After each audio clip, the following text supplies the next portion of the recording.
Assalamualaikum warahmatullahi wabarakatuh. Halo, perkenalkan kami dari kelompok 2 kelas Cloud Accounting D. Pada video kali ini kami telah mensurvei UMKM toko sembako. Nah, berikut profil lengkapnya.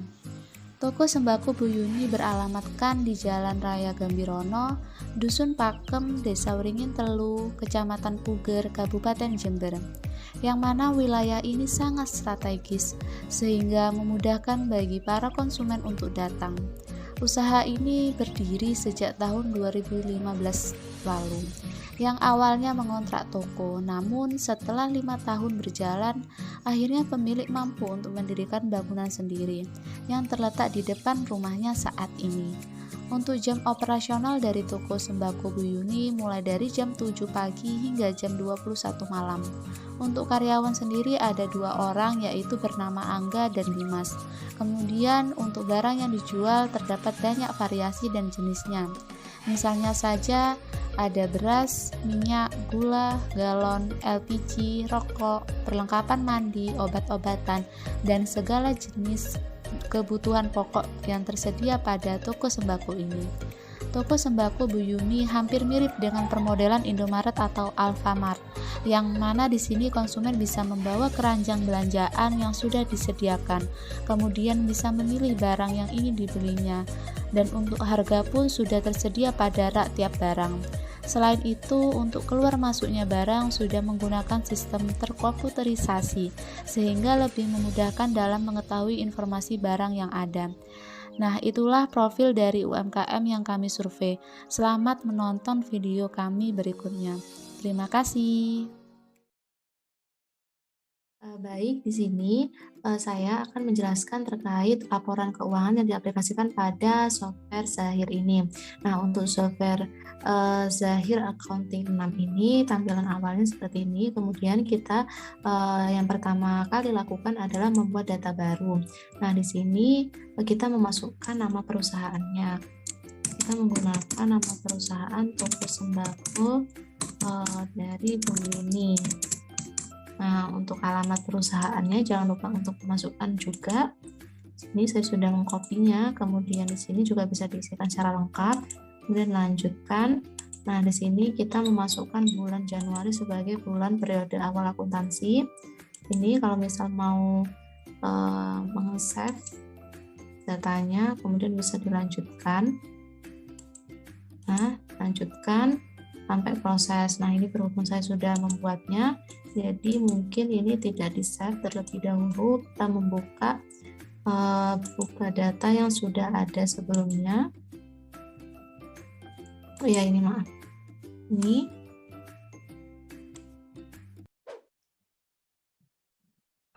Ini kita membuka data sebelumnya udah yang sudah saya buat sebelumnya ya. Tidak bisa terbuka. Nah, ini untuk tampilan awalnya. Hal yang pertama kita lakukan setelah membuka ini, kita bisa memasukkan data pajak. Data pajaknya itu PPN, pajak pertambahan nilai sebesar 11% yang sudah tertera pada UMKM-nya. Nah, selanjutnya kalau sudah bisa direkam, kemudian ditutup, kemudian kita masuk pada ini, data nama alamat. Nah, di sini berhubung saya sudah membuat juga untuk daftar dari customer dan vendor, ini bisa saja dibuka ya. Seperti ini tampilannya untuk customer. Kita bisa memasukkan nama perusahaan customernya, kemudian alamatnya, seperti itu. Nah, setelah kita memasukkan nama customer, supplier, kita bisa memasukkan ini saldo awalnya, saldo awal piutang dan hutang di sini di bagian setting, kemudian di bagian sini piutang dan misalnya piutang kita bisa memasukkan di sini ya. Nah, di sini untuk mengawali saldo piutangnya, kemudian bisa direkam. Begitupun untuk perlakuan dari saldo awal hutang. Kemudian kita juga bisa memasukkan saldo awal akunnya di sini. Kita memasukkannya mulai dari kas, hutang, dan hingga modal. Nah, setelah itu, setelah direkam, kita bisa masuk pada bagian persediaan. Nah, kalau persediaan di bagian data produk kita mengisikan nama-nama produknya apa saja. Kemudian setelah kita mengisikan, kita masuk pada bagian setting, kita mengisikan saldo awal persediaan yang bagian harga pokok atau harga beli dan juga dengan jumlahnya, karena di bagian awal tadi tidak bisa diisikan, jadi harus diisikan di bagian sini, mengisi saldo awal persediaan. Nah setelah itu kita bisa masuk pada transaksi yang pertama. Nah transaksi yang pertama di sini itu,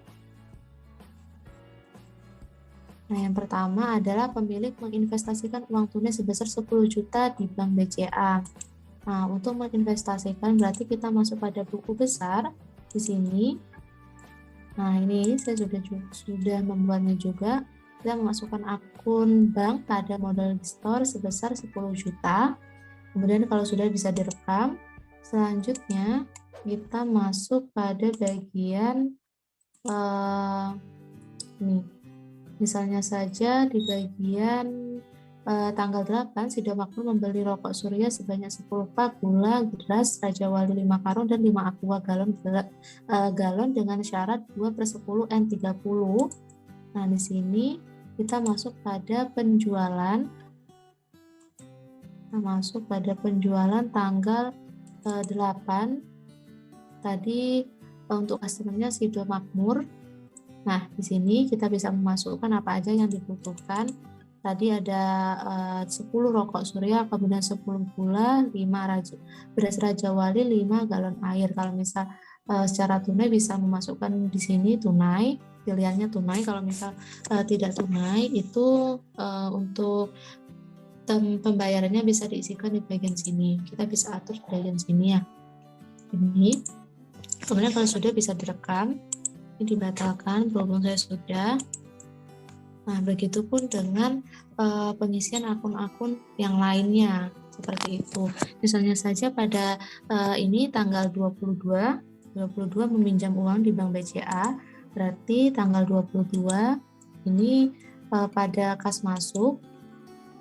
Nah, di sini pada kas masuk untuk darinya dari Bank BCA, kemudian untuk tanggalnya diisikan tanggal berapa meminjam bank, kemudian untuk akunnya menggunakan utang bank karena dia sifatnya hutang. Kemudian bisa rekam kalau sudah.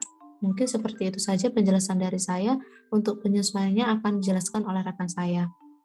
Baik, di sini saya akan menjelaskan tentang penyesuaian dari toko sembako Uni. Untuk membuat jurnal penyesuaian, kita bisa lakukan dengan cara klik buku besar lalu tangsi jurnal umum, kita tambah data. Nah, di sini kita bisa menginput penyesuaian yang ada di toko sembako Uni tersebut. Lalu kalau sudah, kita klik rekam. Di sini kelompok kami sudah membuat jurnal penyesuaiannya. Untuk melihat jurnalnya, kita bisa pilih tangsi jurnal umum, lalu kita klik daftar data. Lalu pilih jurnal penyesuaian. Nah, di sini adalah jurnal penyesuaian yang ada pada toko sembako Uni. Untuk penyesuaian yang pertama yaitu penyesuaian untuk sewa, yang dimana pada tanggal 15 Januari terdapat transaksi membayar sewa untuk 1 tahun sebesar 6 juta rupiah. Maka dari itu akunnya yaitu akumulasi penyusutan bangunan pada beban penyusutan bangunan sebesar 500.000 rupiah. Untuk penyesuaian kedua yaitu penyusutan untuk peralatan, di mana peralatan ini mempunyai masa manfaat yaitu 10 tahun. Maka dari itu jurnal penyesuaiannya adalah akumulasi penyusutan mesin dan peralatan pada beban penyusutan mesin dan peralatan sebesar 416.667. Lalu untuk penyesuaian yang terakhir yaitu penyesuaian untuk bunga, di mana tanggal 22 Januari toko sembako ini meminjam uang di Bank BCA sebesar 60 juta rupiah sebagai tambahan modal dengan bunga 12% per tahun. Maka dari itu jurnal penyesuaiannya adalah beban bunga bank pada utang bunga bank sebesar 600.000 rupiah. Kalau sudah, kita bisa klik rekam. Nah, untuk cara merekonsiliasi bank, di sini caranya yaitu kita klik kas bank, lalu kita pilih rekonsiliasi bank. Nah, di sini kan ada saldo rekening koran. Untuk mengetahuinya kita bisa klik batal dulu, lalu kita pilih data-data, lalu kita pilih data rekening, daftar datanya. Nah, di sini kan ada akun bank. Dari saldo akun bank ini kita bisa masukkan pada saldo rekening tadi, sehingga kita bisa melakukan rekonsiliasi banknya, seperti itu. Nah, di sini saya akan menunjukkan laporan dari toko sembako Yuni. Di sini saya akan menampilkan laporan laba rugi standarnya. Kita bisa pilih laporan lalu klik laba rugi standarnya. Kita klik OK. Nah, di sini adalah tampilan dari laporan laba rugi toko sembako Yuni pada bulan Januari 2022. Nah, untuk pendapatannya itu laba ruginya. Nah, di sini toko sembako Yuni mengalami rugi sebesar Rp4.616.169. Baik, selanjutnya adalah pengaplikasian aplikasi Accurate pada toko sembako Bu Yuni. Jadi tampilannya akan seperti ini. Kita masuk ke daftar. Ini ada daftar pelanggan dan juga pemasok. Daftar pemasoknya yakni ada Dira Balong, lalu ada agen gas LPG, ada Jember Tobacco dan juga Lariso. Sedangkan untuk pelanggannya adalah ada Sido Makmur, Toko Indah dan juga Toko Mahfud dan juga Bu Titik. Nah, selanjutnya adalah kita masuk ke bagaimana cara untuk jurnal umum ya. Untuk jurnal umum kita masuk ke buku besar, habis itu kita masuk ke bukti jurnal umum.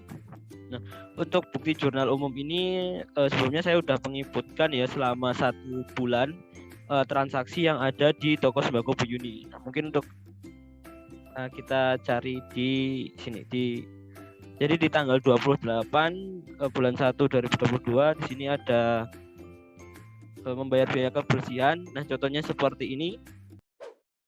Kita masukkan akun-akunnya. Kalau sudah selesai kita simpan dan juga tutup.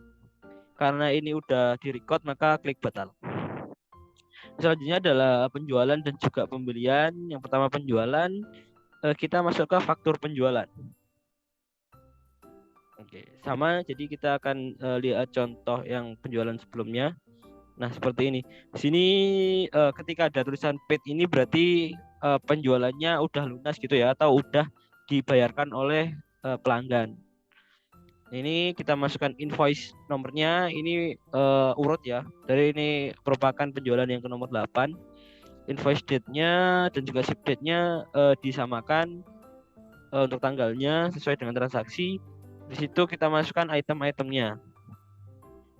Tampilannya seperti ini. Nah, ketika ini penjualan secara tunai, maka klik bayar. Ketika ini penjualan kredit, maka klik simpan dan tutup ataupun simpan dan baru. Ini disesuaikan dengan disesuaikan. Ini untuk termnya, mungkin kalau ada termnya kalian isikan. Oke, karena ini sudah di-record, klik batal. Nah, yang selanjutnya adalah pelunasan piutang. Ini dengan penerimaan penjualan. Oke, kita masuk ke sebelumnya ya. Nah, seperti ini ada Toko Indah membayarkan sebesar ini 666 untuk transaksi tanggal 30 Januari. Ketika tampilannya seperti ini, untuk cek datanya dan juga payment date-nya itu disamakan. Ini kita klik mana yang mau dibayarkan. Ini untuk Bu Indah. Terus untuk cek amount-nya ini disamakan dengan payment amount. Kalau sudah, klik simpan dan tutup ataupun simpan dan baru. Karena ini udah di-record, maka klik batal. Yang selanjutnya adalah pembelian. Di pembelian ini kita masuk ke faktur pembelian. Untuk sebentar. Contohnya ada di sebelumnya. Nah, ini ada agen gas LPG. Ini invoice nomornya jangan sampai lupa ya. Ini diurutkan sesuai dengan transaksi yang keberapa. Invoice date dan juga ship date-nya ini disamakan. Lalu kita klik item yang mana yang mau dibeli. Oke, karena ini udah muncul tulisan paid, jadi ini bisa dikatakan sudah dibayarkan ya. Kalau udah klik simpan dan tutup ataupun simpan dan baru, karena ini udah di inputkan maka klik batal. Nah, dan juga ini pelunasan utang ya. Oke. Di pelunasan utangnya seperti ini kita tampilkan. Oke. Di kalian pilih siapa membayar utang ke siapa, ke Dira, ke Jember, Tobacco ataupun ke agen gas LPG. Contohnya seperti ini. Kita masukkan payment date-nya, juga cek date-nya ini disamakan.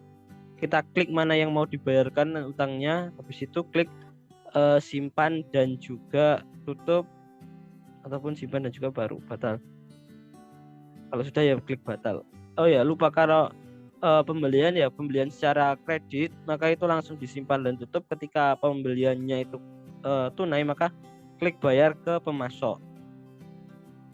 Oke, karena ini klik batal. Yang selanjutnya mungkin saya akan memperlihatkan transaksi selama 1 bulan yang ada di toko sembako Bu Yuni sebelum penyesuaian. Kita masuk ke bukti jurnal umum.